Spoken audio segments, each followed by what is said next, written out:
prinsipnya saya ketika saya menjalani suatu tugas, pimpinan menginstruksikan, bisa tidak bisa kita harus siap. Karena prinsip itu kan seni ya, seni merebut dan mempertahankan kekuasaan.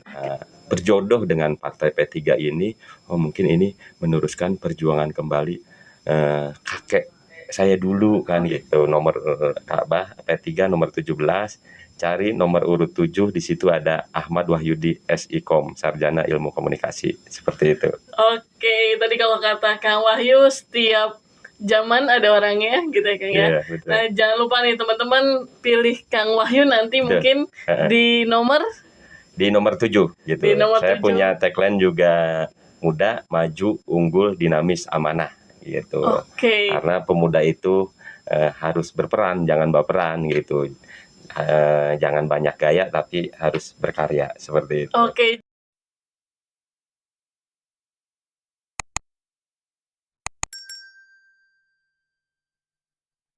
Hai, selamat datang di podcast Mengenal Lebih Dekat Calon Wakil Rakyat, masih di Mahatva Media Indonesia. Kali ini kita sudah kedatangan sosok putra daerah mungkin ya. Nanti kita akan kenali lebih dekat siapa sih sebenarnya yang hari ini datang gitu kan ya. Masih dalam lingkupan Dapil 2 di Kabupaten Bogor, masih dalam 7 kecamatan Kabupaten Bogor nih, masih masuk Bogor Timur. Nanti langsung aja ya kita kenalan dengan Kang Wahyu. Dengan Kang Wahyu. Namanya lebih lengkapnya Ahmad Wahyudi. Betul. Langsung aja nih kita tanya, sebenarnya siapa sih Kang Ahmad Wahyudi? Kenapa bisa ada di sini gitu Kang? Baik. Ucapan yang pertama itu terima kasih Mahatva Media dan TST telah mengundang saya ke acara podcast pada hari ini. Assalamualaikum warahmatullahi wabarakatuh. Kenalkan, nama saya Ahmad Wahyudi. Saya tinggal di Desa Bojongkulur, Kecamatan Gunung Putri, Kabupaten Bogor.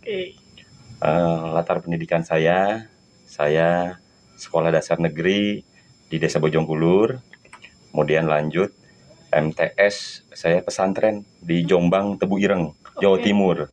Jadi setelah dari Bogor ke Jawa Timur, lanjut lulus MTS saya SMA di salah satu SMA swasta di Pondok Gede Bekasi. Balik lagi ke Jawa Barat. Kemudian lanjut setelah SMA saya S1 di Fakultas Ilmu Sosial Ilmu Politik, Prodi Program Studi Ilmu Komunikasi, jurusan Public Relation, Hubungan Masyarakat di Unikom Universitas Komputer Indonesia Bandung. Itu.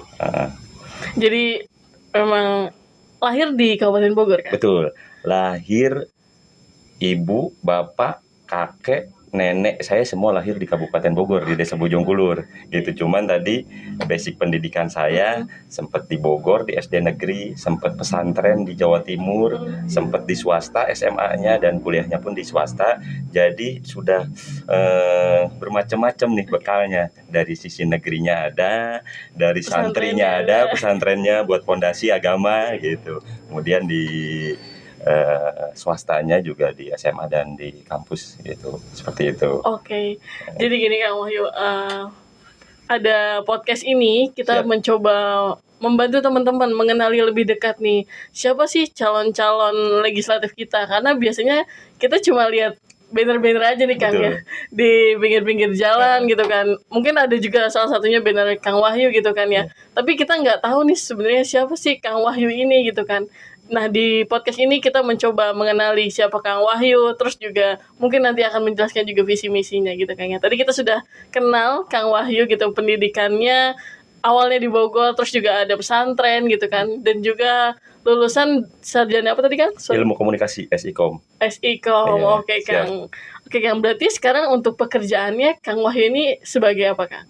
Baik, latar belakang saya sebelum saya masuk dalam dunia politik atau masuk partai, saya begitu lulus dari Bandung, tentunya pulang lagi dong ke kampung halaman tercinta gitu balik lagi setelah kita mengemban ilmu dari Jawa Timur, dari Bandung, dari mana, semata-mata itu kita kembali lagi ke desa kita tinggal, desa kita kelahiran kita, ingin mengimplementasikan, ingin mempraktekkan apa yang sudah kita dapat gitu.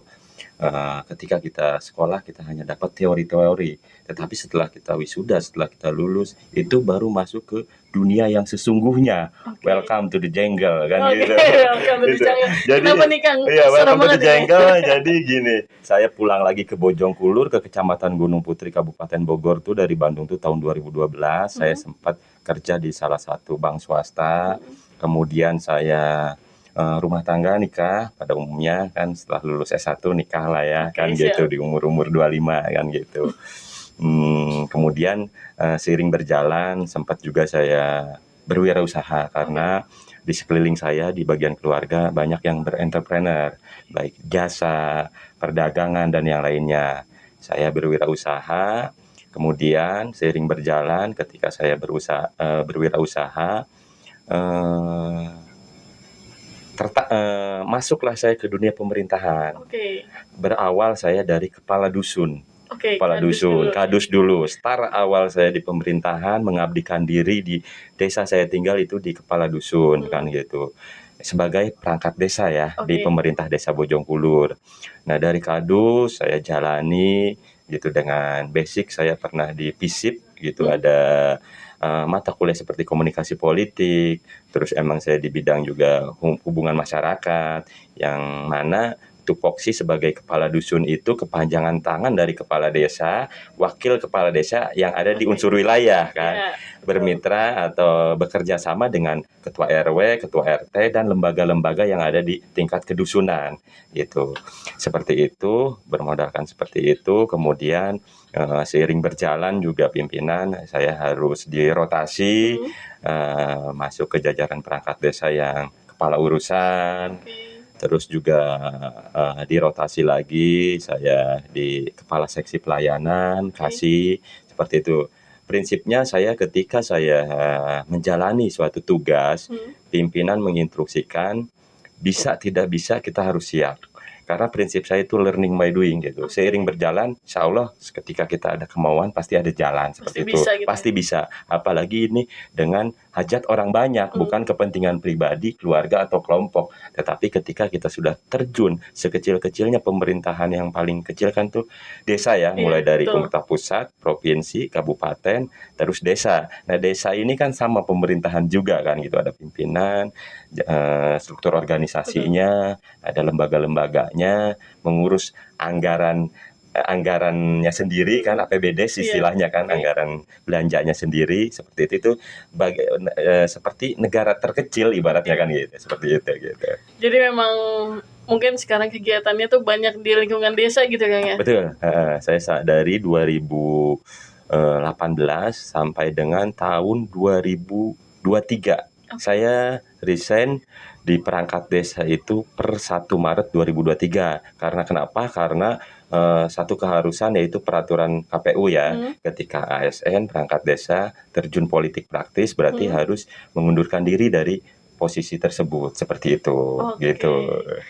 Oke, dari tadi basicnya di desa gitu kan. Kenapa akhirnya Kang Wahyu ini milih untuk kayaknya tahun ini maju jadi caleg gitu kan? Baik, jadi di desa sendiri pun pasti ada politik lokal lah ya.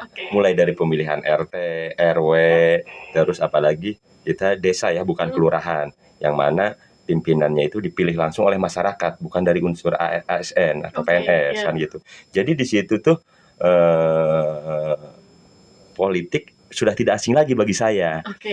Jadi ketika saya mengemban strata 1, S1 di perkuliahan, yang mana saya di Fakultas FISIP, Fakultas Ilmu Sosial Ilmu Politik, salah satu dosen pembimbing skripsi saya sendiri pun banyak kasih masukan tentang berpolitik. Politik itu kan seni ya, seni merebut dan mempertahankan kekuasaan. Jadi ketika bicara seni ini sangat asik, sangat kita menjalani dengan Saul dengan jiwa-jiwa seperti itu kan. Jadi memang tertarik di dunia politik nih sudah mulai dari dunia perkuliahan tadi. Betul, karena aktif juga kita dari zaman sekolah yaitu MTS, SMA, dan kuliah juga aktif di organisasi di kampus. Lanjut juga setelah lulus terjun ke masyarakat juga saya aktif di berbagai organisasi, baik itu organisasi masyarakat, organisasi agama, seperti itu. Semata-mata kita ketemu dengan orang baru lagi dan ketemu banyak ilmu dan wawasan yang kita dapatkan gitu kalau kita berorganisasi seperti itu. Jadi di sela-sela kesibukan saya juga salah satu kader Nahdlatul Ulama di Kecamatan Gunung Putri di MWC NU Gunung Putri seperti itu. Jadi saya berhikmat kan gitu di satu organisasi semata-mata untuk memberikan manfaat yang lebih luas lagi dan kita bisa menimba ilmu di situ seperti itu. Oke, berarti selain tadi dari memang sudah terjun di desa juga ada organisasi ya Kang ya? Betul. Sudah berapa lama tuh Kang di organisasi tadi Nahdlatul Ulama mungkin ya? Di organisasi di Nahdlatul Ulama saya dari tahun 2020 itu karena kembali lagi saya mengemban ilmu pendidikan agama itu di Tebu Ireng Jombang yang mana pendirinya itu Hadratus Syekh Hasyim Asy'ari atau biasa dipanggil Mbah Hasyim. Itu salah satu pendiri Nahdlatul Ulama. Ketika saya balik lagi ke masyarakat, ya kita pengen saya sebagai santri pengen diakui sebagai santri beliau kan gitu. Ketika kita sudah lulus pun kita terus mengamalkan ajaran-ajaran beliau kan gitu, seperti itu gitu. Oke, dari situ kah Kang Wahyu memilih partai yang sekarang Kang Wahyu duduki mungkin? Salah satu pertimbangan dari situ ada karena flashback ke belakang ketika saya lahir tahun 1988 ya, sekarang di umur 35 ya. Jadi ketika era Orde Baru saya sudah ingat waktu itu sudah sekolah SD ya, sekolah SD masih 3 partai dan background keluarga saya itu ketika itu saya sudah ingat tuh gitu bendera P3 ini berkibar ya waktu itu kan hanya 3 partai ya sebelum era reformasi itu jadi banyak partai itu baru 3 partai yaitu P3, Golkar dan PDI itu yang mana ketika saya berjodoh dengan partai P3 ini mungkin ini meneruskan perjuangan kembali kakek saya dulu kan gitu. Mungkin kakek saya dulu nih bukan struktural atau hanya simpatisan, hanya relawan kan gitu. Karena kakek juga sebagai guru ngaji, tokoh agama di desa tempat saya tinggal.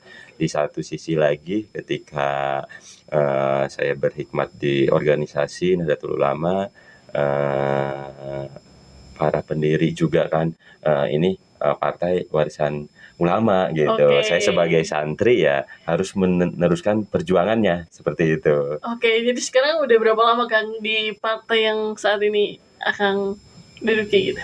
Untuk secara resmi saya sebagai anggota partai terhitung belum lama kan gitu.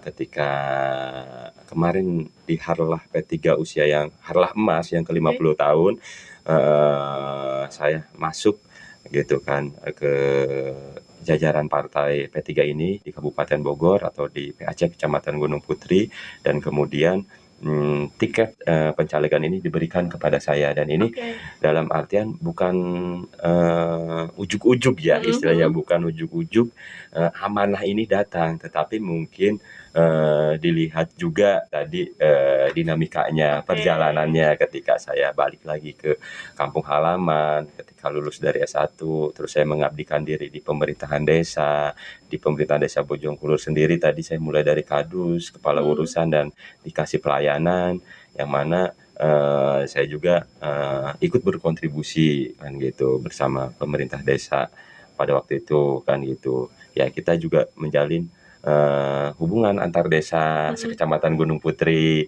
terus juga antar kecamatan sekabupaten Bogor seperti waktu itu tupoksi saya sebagai kasih pelayanan juga diamanati oleh pimpinan kepala desa pada waktu itu, sering diutus apabila ada BIMTEK yang memang di bidang saya, atau ada perlombaan di tingkat kabupaten seperti misalkan desa wisata, terus ada juga KRL Kampung Ramah Lingkungan. Nah, di situ kita bisa berkenal dengan teman-teman perangkat desa lain, baik sekecamatan Gunung Putri atau sekabupaten Bogor, bahkan sejauh barat gitu. Sejauh barat, tingkat sejauh barat ada karena sekian tahun saya di pemerintah desa Bojongkulur, banyak capaian prestasi bukan kerja solo saya, tetapi ini kerja tim lah ya, karena tidak ada Superman, pasti super tim kan gitu. Saya pun tidak mengklaim itu kan gitu, tetapi emang pas kebetulan di posisi saya, bidang saya kan gitu, seperti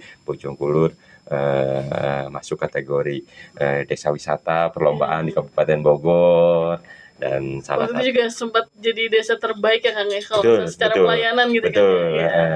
terus juga desa digital dapat award dari pemerintah provinsi, dan saya ikut mendampingi pimpinan ketika mendapatkan penghargaan itu. Oke, gitu. dari situ dilihat lah ya, kayaknya Mungkin Kang Wahyu potensial iya, gitu kan. seperti itu mungkin.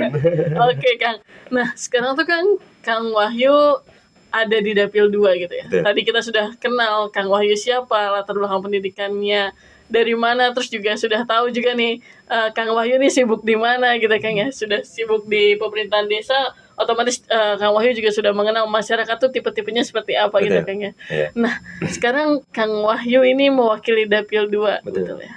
Sudah mengenal sejauh mana Kang tentang Dapil 2? Baik. Kita tes dulu. Dapil 2 ada berapa kecamatan nih Kang? Baik. Saya Ahmad Wahyudi, calon anggota DPRD Kabupaten Bogor dari Dapil 2 Kabupaten Bogor, yaitu meliputi dari Kecamatan Gunung Putri, Kecamatan Cilengsi, Kecamatan Jonggol, Kecamatan Cariu, Kecamatan Tanjung Sari, Kecamatan Sukamakmur, dan Kecamatan Kelapa Nunggal. Ada sekitar 7 kecamatan dan kurang lebih sekitar 75 desa. Di sini ada beberapa kultur ya gitu. Kita lihat tempat saya tinggal Kecamatan Gunung Putri, di sini mungkin semi perkotaan lah ya, karena kita perbatasan langsung baik dengan Kota Depok, Kota Bekasi, bahkan jarak ke Jakarta kita tidak terlalu jauh, ibu kota negara kan gitu. Di sini juga banyak perumahan, sebagian juga ada industri, mungkin sama juga di Kecamatan Cilengsi dan Kecamatan Kelapa Nunggal. Dibagi zonanya tuh sekitar area perumahan dan industri. Tetapi berbeda dengan ketika kita ke arah timur, mulai dari Tanjung Sari, Sukamakmur, di sana tuh masih bisa dikatakan masih murni desa gitu kan gitu. Nah, di situ secara kultur, secara kebiasaan pun pasti berbeda dong kan gitu. Dan potensi-potensinya mereka mempunyai ciri khas masing-masing, karena dari tiap desa ini tidak kita bisa pukul sama ratakan kan gitu. Oh, ketika saya harus turun di kultur masyarakat di Kecamatan Gunung Putri, pendekatannya seperti apa kan gitu. Mungkin pendekatannya kita bisa sampaikan ide gagasan kita, program-program kita seperti itu, dan banyak juga sifatnya kita seperti silaturahmi yang utama, kemudian juga kita diskusi, jejak pendapat, audiensi, dan yang lainnya. Ketika kita nanti kunjungan ke beberapa kecamatan yang kulturnya masih desanya masih murni seperti pertanian di situ kan, terus juga ada perkebunan dan mungkin pariwisata, ya kita juga pendekatan yang emang masyarakat nih mengerti gitu, dan permasalahannya apa, dan kita bisa hadir dan memberikan solusi seperti itu. Gitu. Oke, sudah keliling sejauh mana nih Kang? Baik, dari perjalanan waktu saya dari tahapan DCS, daftar calon sementara, ketika di bulan Maret sampai dengan bulan Oktober, November, dan kemarin belum lama sudah di tahapan DCT, daftar calon tetap. Keliling-keliling dari desa ke desa, kecamatan ke kecamatan. Saya namakan nih politiknya tuh politik kita silaturahmi mapai dulur mapai lembur gitu. Mapai dulur mapai lembur gitu. Apa tuh Kang? Jadi saya emang sekolah di Kabupaten Bogor hanya SD ya tadi ya, balik lagi ya. Ketika saya SMP atau MTS saya di luar kota, yaitu di Jawa Timur, di Bekasi dan di Bandung. Ketika saya WA grup alumni ini hanya di SD ini. Tapi saya banyak ketika masa remaja lah ya, masa-masa zaman SMA itu banyak saya aktif di komunitas atau paguyuban atau klub gitu, karena waktu itu saya senang seperti olahraga sepak bola, senang dunia otomotif juga, senang seni juga. Jadi banyak nih teman-teman lama, dan itu hikmahnya saya terjun ke politik, ikut kontestasi pencalegan ini, ketemu teman-teman lama teh gitu. Kita yang sudah 20 tahun belum ketemu, akhirnya ketemu lagi, kita silaturahmi, dan sudah dengan kondisi yang berbeda ya. Mereka juga ada yang sibuk dengan kerja, usaha, dan rumah tangganya masing-masing, tetapi kita intinya silaturahmi jangan sampai putus seperti itu. Dari 7 kecamatan sudah didatangi semua kan? Sudah semua ya. Berarti ke Tanjung Sari juga sudah. Betul. Di sana di Tanjung Sari, di Sukamakmur, di mana sekarang lagi berkembang itu pariwisata ya gitu. Kedai kopi, resto, atau ya istilahnya kalau anak zaman sekarang bilang banyak hidden gem kan gitu. Nah itu yang perlu kita explore gitu. Karena saya pun dalam artian tugas dan pokok dan fungsi sebagai seorang legislatif ini sudah jelas ya, kita membawa aspirasi masyarakat gitu kan, itu sudah tentu. Tapi di sini saya ada 7 isu atau yang harus kita concern ke depannya kan gitu, kita bawa nanti lewat legislatif ke eksekutif. Kalau memang tapi Allah takdirkan, Allah ijabah, dan saya duduk di kursi DPRD Kabupaten Bogor, yaitu yang pertama yaitu pendidikan, kedua kesehatan, terus keagamaan, UMKM atau ekonomi, lingkungan hidup, sport and tourism, terus bantuan sosial gitu. Baik, tadi di timur Bogor kita concern di pariwisata, yaitu lingkungan hidup, sport and tourism kan gitu. Nah ini yang perlu kita angkat nih gitu. Bicara lingkungan hidup, sampah sekarang khususnya di kecamatan yang semi perkotaan yang tadi saya bilang ya, Gunung Putri dan Cilengsi ini perumahan sudah makin padat, ruang terbuka sudah semakin sempit, sedangkan kita Kabupaten Bogor nih banyak PR gitu kan, masih banyak PR kan mengenai satu item aja, sampah aja dulu kan. Ini kita harus solusinya seperti apa kan gitu. Nah ini yang perlu kita bicarakan bersama gitu kan, perlu banyak kolaborasi bersama stakeholder lainnya kan gitu. Tadi pengembangan juga sektor pariwisata di Bogor Timur, baik di Kecamatan Tanjung Sari, Kecamatan Sukamakmur, karena kalau pariwisata keangkat otomatis ekonomi juga keangkat tuh, warga lokal, warga sekitar. Kalau ekonomi keangkat, insya Allah nanti kan muaranya kita ke kesejahteraan sosial seperti itu. Dari Kang Wahyu sendiri sudah mengenal kan ya, ceritanya sudah mengenal nih kayaknya. Kalau saya dengar-dengar tadi dari 7 kecamatan yang ada di Dapil 2 gitu ya. Sebenarnya Kang Wahyu ini membawa visi misi apa nih Kang di kontestasi politik kali ini gitu kan? Baik, di sini tentunya saya ingin menjadi anggota DPRD yang dekat dengan masyarakat dan terus membawa dan memperjuangkan, mengawal, bahkan sampai merealisasikannya aspirasi-aspirasi dari masyarakat. Itu loh yang utamanya. Tadi adapun misinya yang, karena saya berangkat dari Dapil 2, 7 kecamatan, tadi ada 2 kultur, baik yang kecamatan yang desa-desa semi perkotaan dan desa-desa yang beberapa kecamatan yang masih murni desanya kan gitu. Dan itu harapan kita, saya atau kita semua sudah mengetahui ya, isu atau bahkan bukan isu lagi, sudah sampai ke tingkat pusat, DPRD dan Bupati sudah ketok palu, Bogor Timur mekar. Lanjut lagi ke pemerintahan satu tingkat di atasnya provinsi ya. Beberapa tahun lalu DPRD provinsi dan gubernurnya sudah mengetok palu untuk pemekaran Kabupaten Bogor Timur, dan sekarang sudah di pusat nih gitu. Di 2024 ini tahun politik, Pileg Pilpres dilanjut dengan nanti November Pilkada. Nah setelah itu perjuangan kita harus kita utarakan terus gitu. Kenapa harus nih Bogor Timur mekar? Karena Kabupaten Bogor ini 40 kecamatan, kurang lebih 400 sekian desa, ini harus mekar gitu. Baik yang Bogor Barat pun sama, DOB, dan Bogor Timur 7 kecamatan tadi. Kelapa Nunggal kenapa sih di 2024 ini masuk ke Dapil 2? Karena mungkin arahnya sudah persiapan ya. Berbeda dengan pemilu sebelumnya 2019, Dapil 2 hanya 6 kecamatan. Tetapi tahun ini 2024 Kelapa Nunggal yang tadinya Dapil 1 ikut ke Dapil 2. Ini mungkin sudah persiapan nanti ke pemekaran Bogor Timur. Nah, kalau sudah mekar, otomatis alokasi dana khusus yang dari pusat pun akan turun dan percepatan pembangunan akan lebih merata seperti itu. Makanya saya selaku pemuda Kecamatan Gunung Putri, pemuda Bogor Timur sangat mendorong atas pemekaran Kabupaten Bogor Timur. Oke, jadi udah siap banget ya Kang ya? Siap, insya Allah. Siap lahir batin. Oke. Nah, sekarang pengen tahu nih Kang, sudah pernah melakukan program apa sih Kang untuk ke masyarakat sendiri gitu? Mungkin tadi Kang Wahyu baru menjelaskan tentang di desanya Kang Wahyu gitu kan ya. Nah, adakah program-program yang memang sudah Kang Wahyu jalani gitu, khususnya di Dapil 2 gitu? Baik,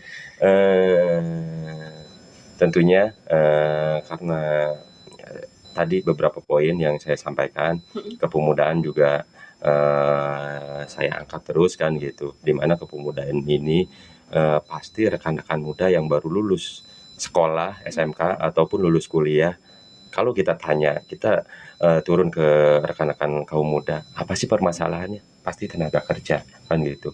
Nah, tenaga kerja ini kalau kita lihat di Kabupaten Bogor, mitra kerjanya itu di Snaker itu kan Komisi 4 ya. Sudah sejauh mana sih pemerintah kabupaten hadir terhadap masyarakat di Bogor Timur ini kan gitu, atau di Kecamatan Gunung Putri, Kecamatan Cilengsi dan yang lainnya kan gitu. Masih banyak gitu kan yang membutuhkan pekerjaan-pekerjaan.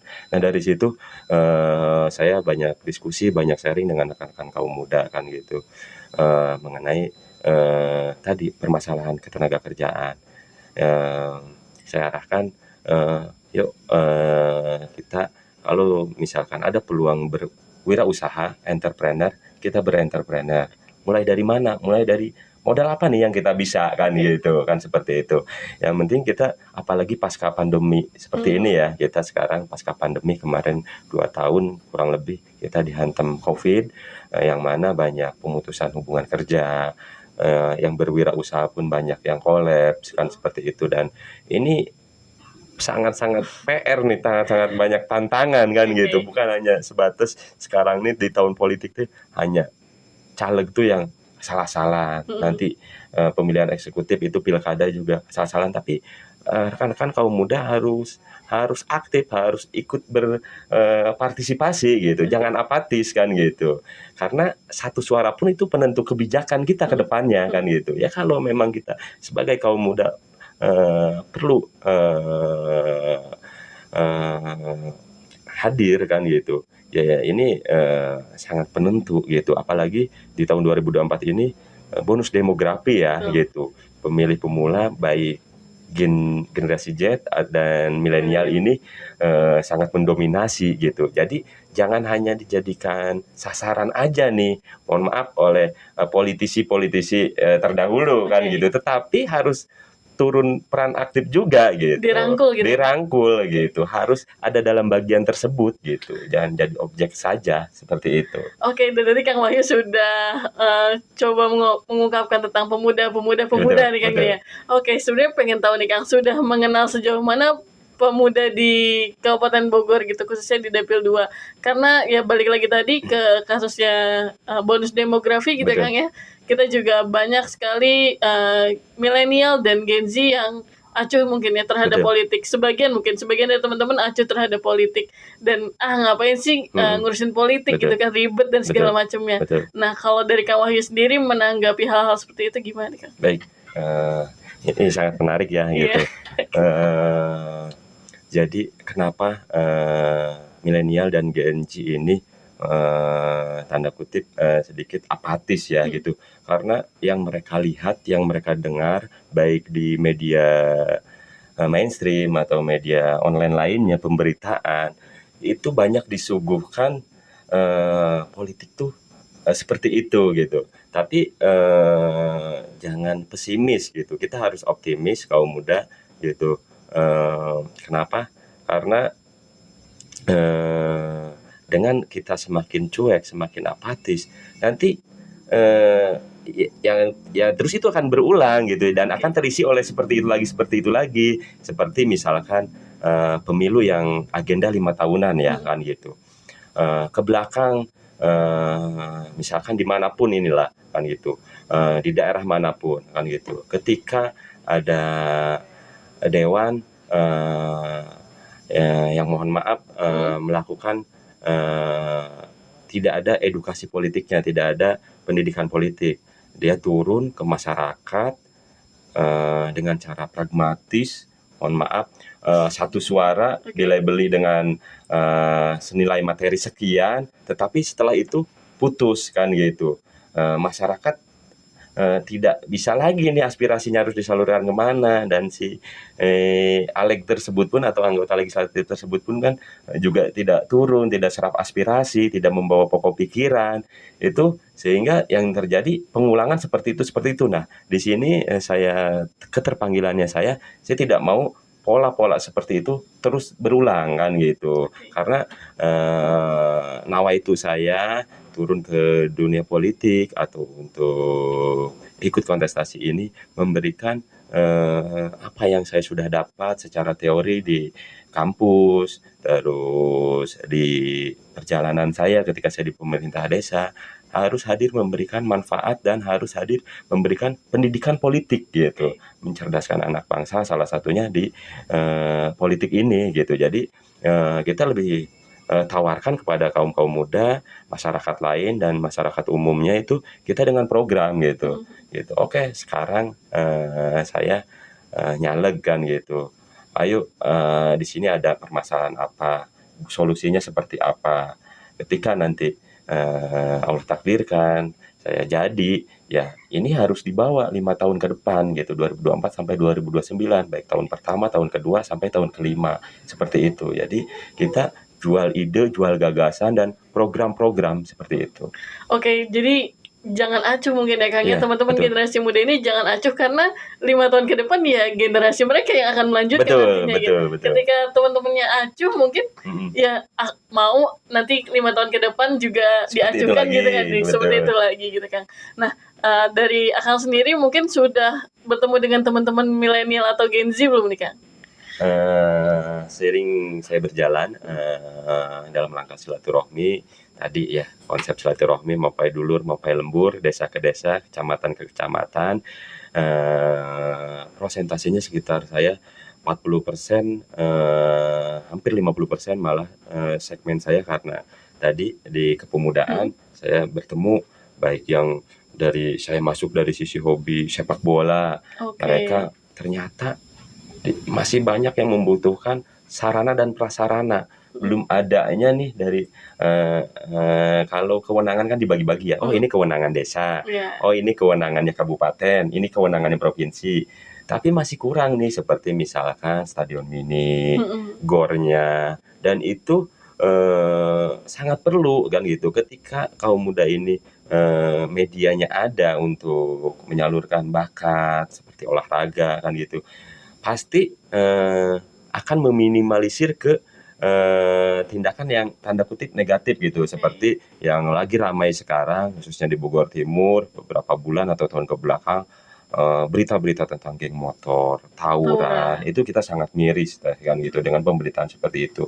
Yang mana kaum muda ini kalau kita flashback jauh ke belakang, Panding Padus negara kita itu mereka siang malam berpikir untuk memerdekakan negara Republik Indonesia kan gitu. Itu kalau kita lihat umurnya Panding Padus kita masih di under 40 kan gitu, di bawah 40, usia 20 sekian, 30-an, bahkan sudah visioner panjang ke depan kan gitu. Dan sekarang kok seperti ini fenomenanya, dan ini miris kan gitu. Makanya saya keterpanggilan menyampaikan ini, menyuarakan kepada kaum muda. Saya pendekatannya lewat mereka dari sisi mana nih kan gitu. Kalau ujuk-ujuk kita ajak berpolitik, mereka mungkin dengan gampang stop, dia akan menolak kan Iya. gitu. Tapi kalau kita pendekatannya persuasif, kita masuk ke hobinya dia sepak bola, kita masuk ke hobinya dia ke seni dan yang lainnya, dan itu mereka akan memahaminya seperti itu. Oke, berarti secara tidak langsung nih Kang Wahyu akan menampung aspirasi teman-teman muda ya Kang ya. Betul. Mereka punya bakat di mana,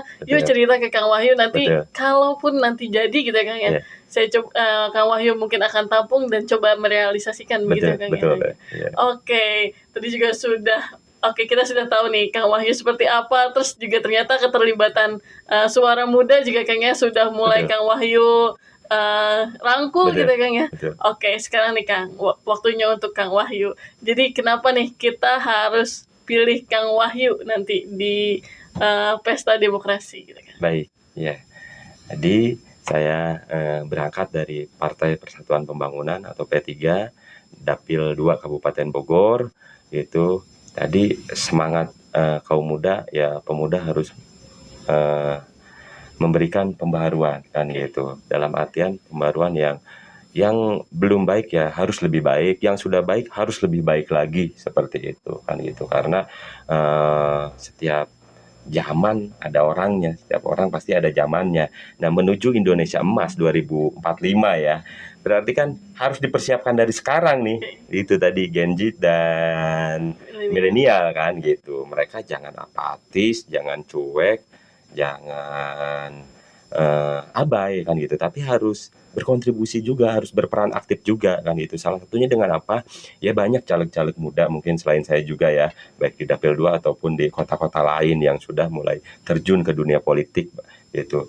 Dan peran serta partisipasinya juga harus meningkat kan gitu, karena pemilih pemula ini sangat banyak ya, hampir 50% lebih kurang lebih kan gitu untuk di pemilu 2024 ini. Seperti itu. Jadi gimana Kang cara pilih Kang Wahyu nanti Kang? Jadi rekan-rekan kaula muda, Bapak Ibu semua, Kang Teteh, cukup dengan cari kertas warna hijau DPRD kabupaten, dibuka, cari partai yang berlambang Ka'bah, yaitu nomor Ka'bah P3 nomor 17, cari nomor urut 7, di situ ada Ahmad Wahyudi SIKOM, Sarjana Ilmu Komunikasi, seperti itu. Oke, tadi kalau kata Kang Wahyu setiap zaman ada orangnya gitu ya Kang ya. Iya, betul. Nah, jangan lupa nih teman-teman pilih Kang Wahyu nanti mungkin di nomor 7 gitu. Di nomor Saya 7. punya tagline juga, muda, maju, unggul, dinamis, amanah gitu. Oke. Karena pemuda itu harus berperan, jangan baperan gitu. Jangan banyak gaya tapi harus berkarya, seperti itu. Oke, jangan banyak gaya tapi berkarya. Oke, sampai jumpa lagi di podcast Mahata Media Indonesia yang selanjutnya. Terima kasih Kang Wahyu. Sama-sama Teh, hatur nuhun.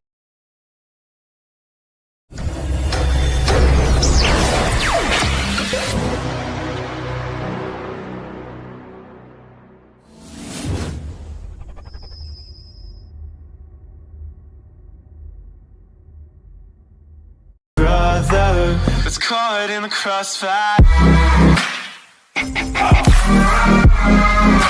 It's caught in the crossfire.